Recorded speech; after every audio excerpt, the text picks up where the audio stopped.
Assalamu alaikum warahmatullahi wabarakatuh. Dear students, today we are going to read chapter 7 of our English literature. That's a poem often in the Stilly Night. Dear students, this poem is written by Thomas Moore. This poem is a sentimental poem by the late 18th and 19th century Irish poet Thomas Moore. Dear students, this poem consists of two 14-line stanzas and that gives it a feel of double sonnet. Dear students, I have explained you the sonnet in our regular classes in the school. So dear students, before explaining the poem, let me first read it. Oft in the stilly night, before slumber's chain has bound me. Dear students, here it's written E-R-E and it's read as before, and it's actually the word which was spoken in Middle English and was used as, and still it's used as the poetic diction for the word before, B-E-F-O-R-E. Before slumber's chain has bound me, fond memory brings the light of days, of other days around me. The smiles, the tears of boyhood's years, the words of love then spoken, the eye that shone, now dimmed and gone. The cheerful hearts are now broken. Thus, in the stilly night, before slumber's chain has bound me, sad memory brings the light of other days around me. And now, dear students, the second stanza begins. When I remember all the friends so linked together I have seen around me fall like leaves in wintry weather, I feel like one who treads alone.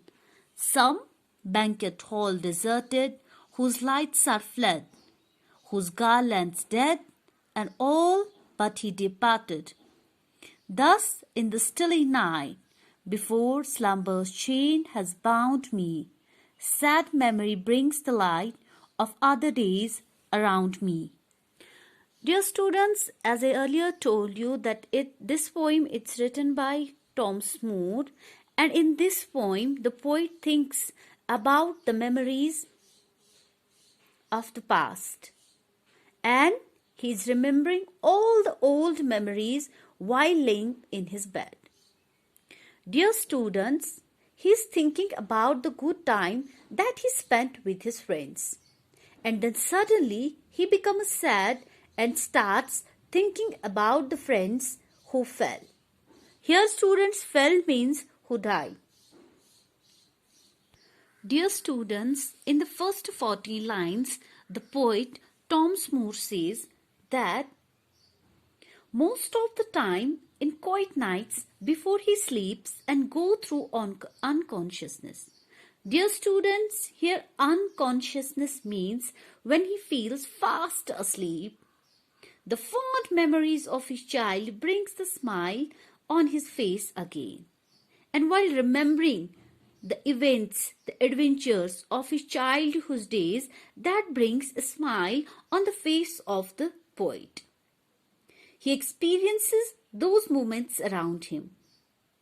In his boyhood days, he has gone through different situations, and those situations sometimes led him to tears, and while sometimes made him smile with a shine in his eyes.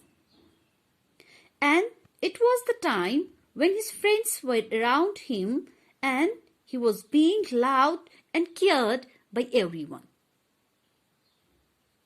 And here the poet says that the time was a precious time for me.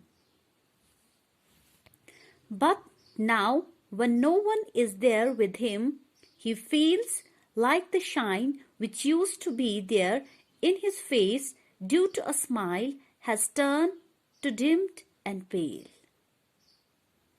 The cheerful heart which once used to be in his boyhood days have broken now. Now, dear students, he is feeling abandoned and lonely.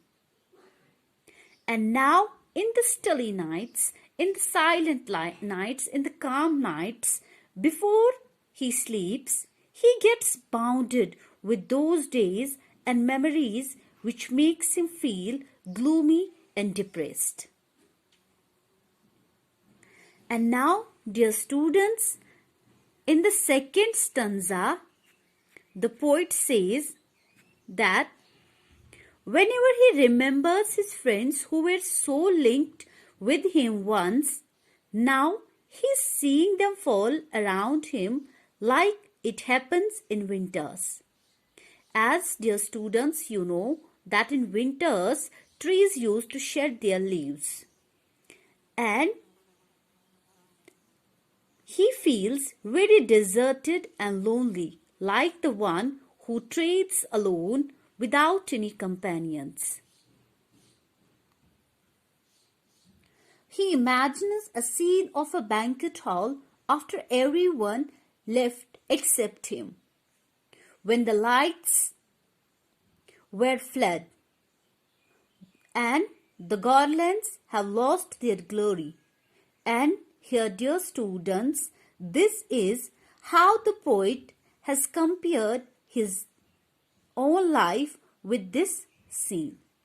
Dear students, before concluding our poem, let me first tell you here one thing, that in the first stanza, there is written, before slumber's chain has bound me. And here slumber's chain means the memories that come to him before he falls asleep.